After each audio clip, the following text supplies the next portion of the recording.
Kidnapped Santa by Analynn Riley. Chapter 7. The Plan. After breakfast, Uncle Sid got his movie camera out and began filming Yuki, who barked excitedly. Then he filmed Lauren, who told her story one more time about the humongous vacuum cleaner that sucked up her Christmas kitten. After filming, Uncle Sid gave the tape to my other uncle, who took Liam with him to Grandpa's study, where the computer was. In the meantime, Auntie Nicole was phoning the RCMP and inquiring if any of their northern posts had heard about Monsieur Gâteau Fruitier visiting nearby. "What's the RCMP?" Lauren asked Uncle Sid. "RCMP stands for Royal Canadian Mounted Police. That is the name of the police force that works in small towns outside major cities. Within a large city, we have the city police. The RCMP safeguard all of northern Canada as well." Auntie Nicole finished talking on the phone. She announced, "The RCMP haven't heard anything yet about this weirdo being up there, but they said they will put a watch on all major modes of transportation into their regions. If Fruitier plans on leaving Quebec, they'll be ready."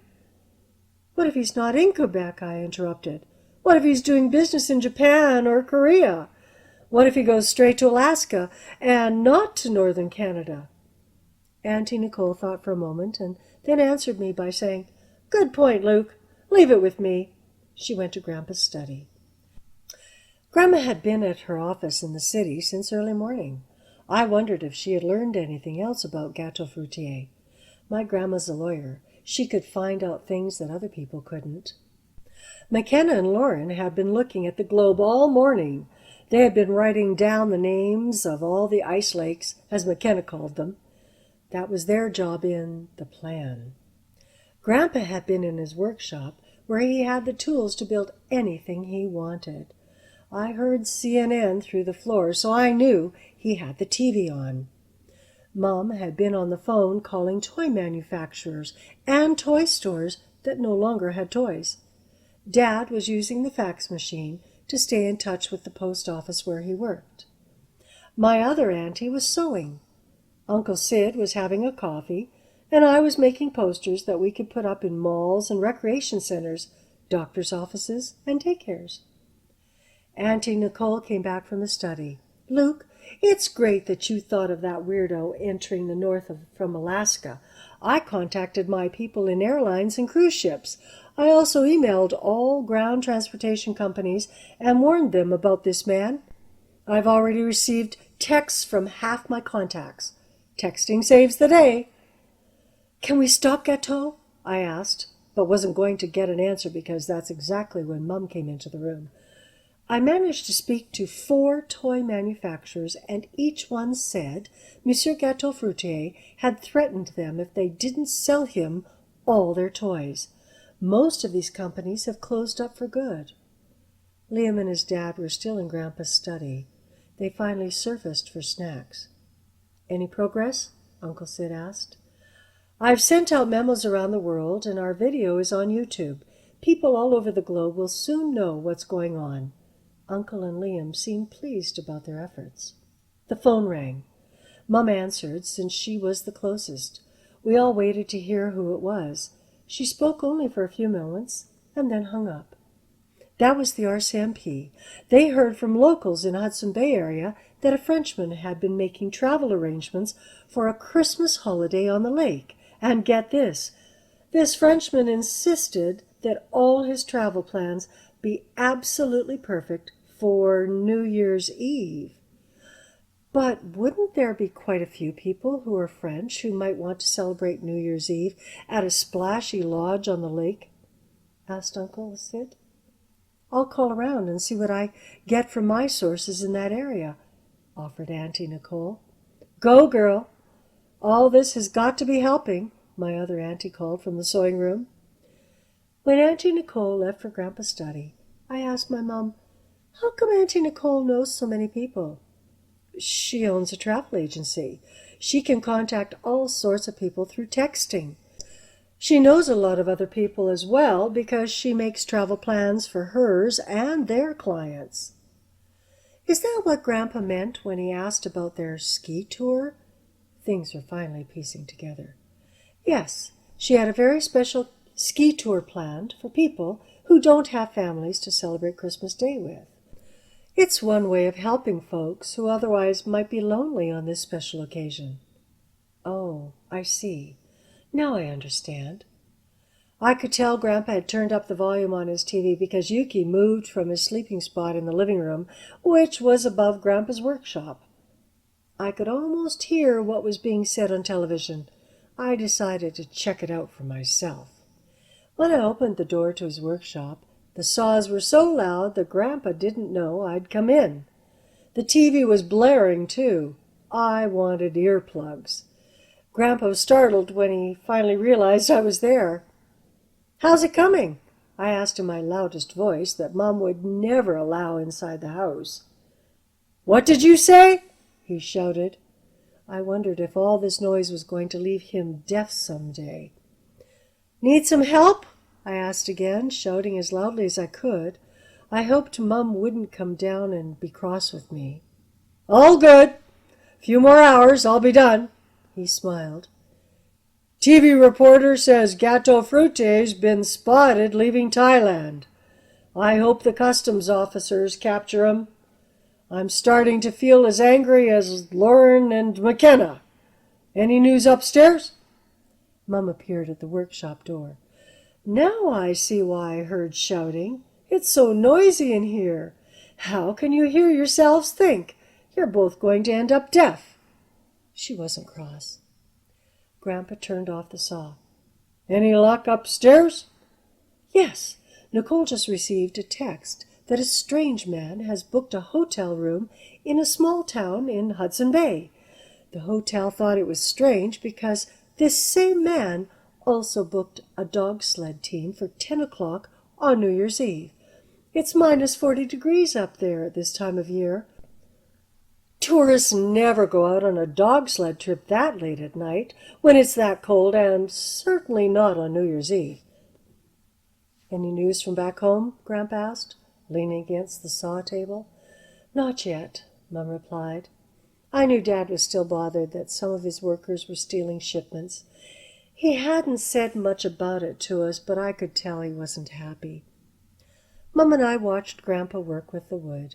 The smell of the birch was wonderful each time it slid into the saw and a slice was shaved off, or a curve was cut, or a large piece was split into two smaller ones.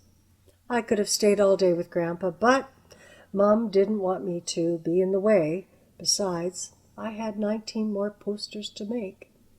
Once upstairs, we checked on my other uncle and Liam.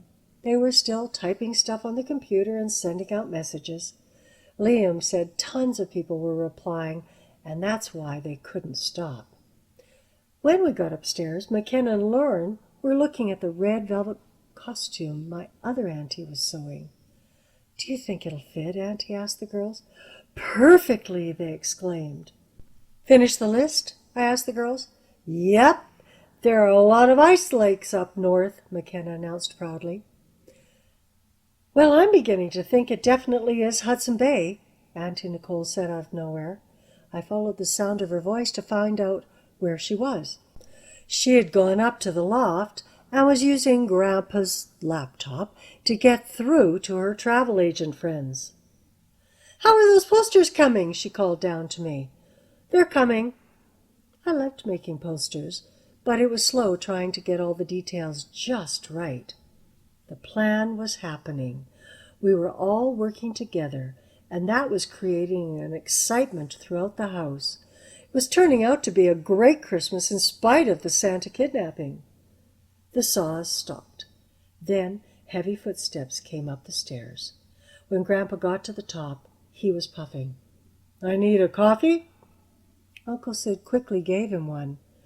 Grandpa rested for a moment, took a sip of his coffee, and said, "Everyone, listen up for a moment."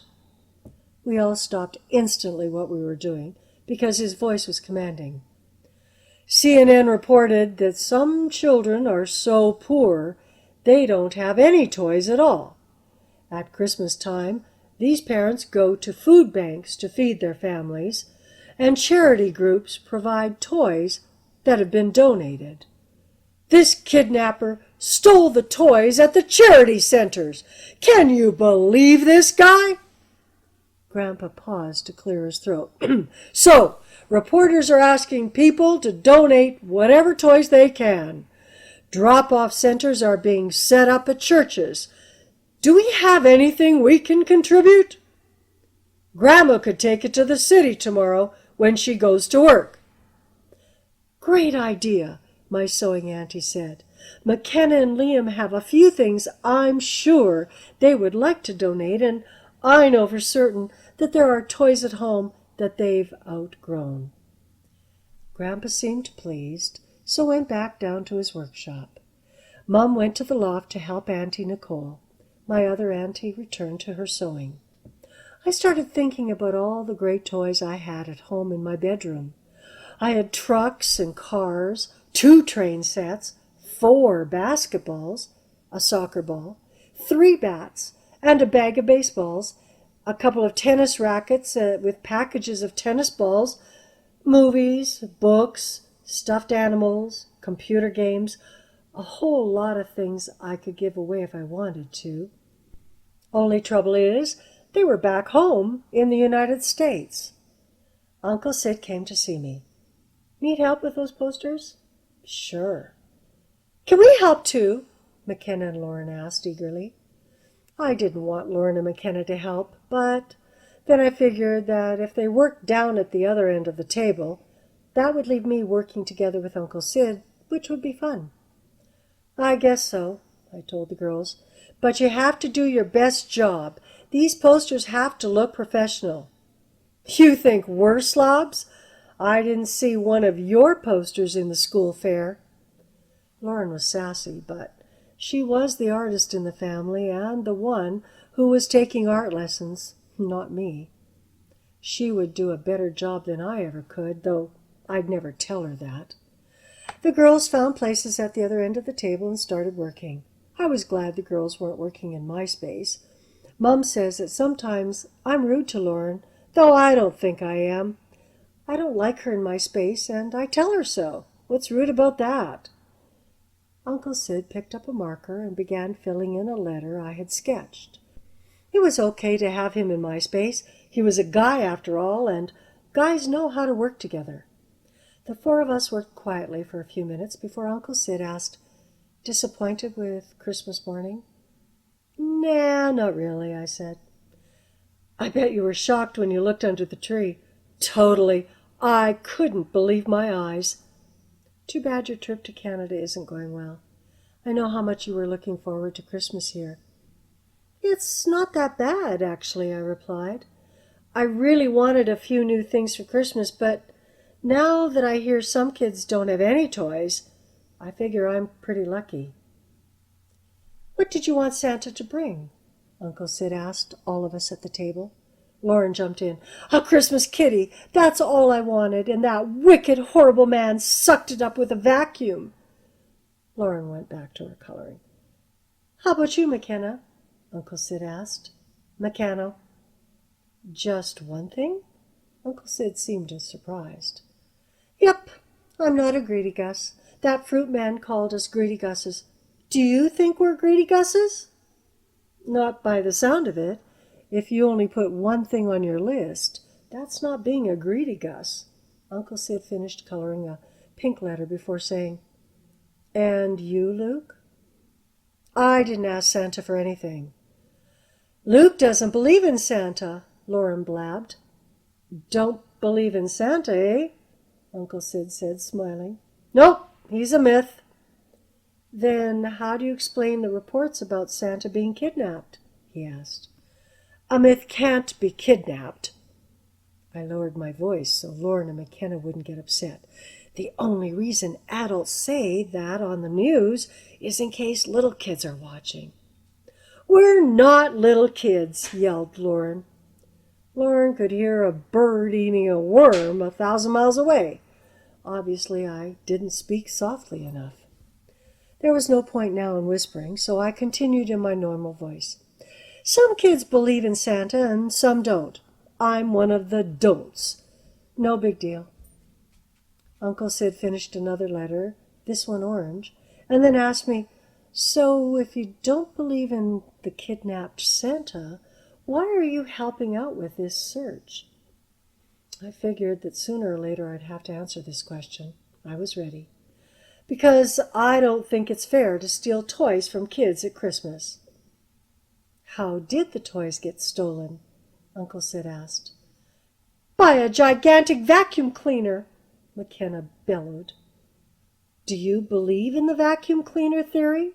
Uncle Sid asked me. "I don't know how the thief did it, but he did it, and I want to find out why." Uncle Sid understood. The ranch was quiet for the next few hours as we all worked on the plan. We were waiting for Grandma to come home for dinner when the phone rang. Mom answered. It was Grandma.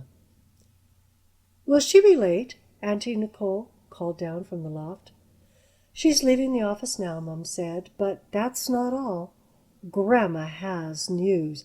Big news." "What news?" we all asked at once. Mom cleared a frog from her throat. "Grandma says she thinks she knows where Santa Claus is."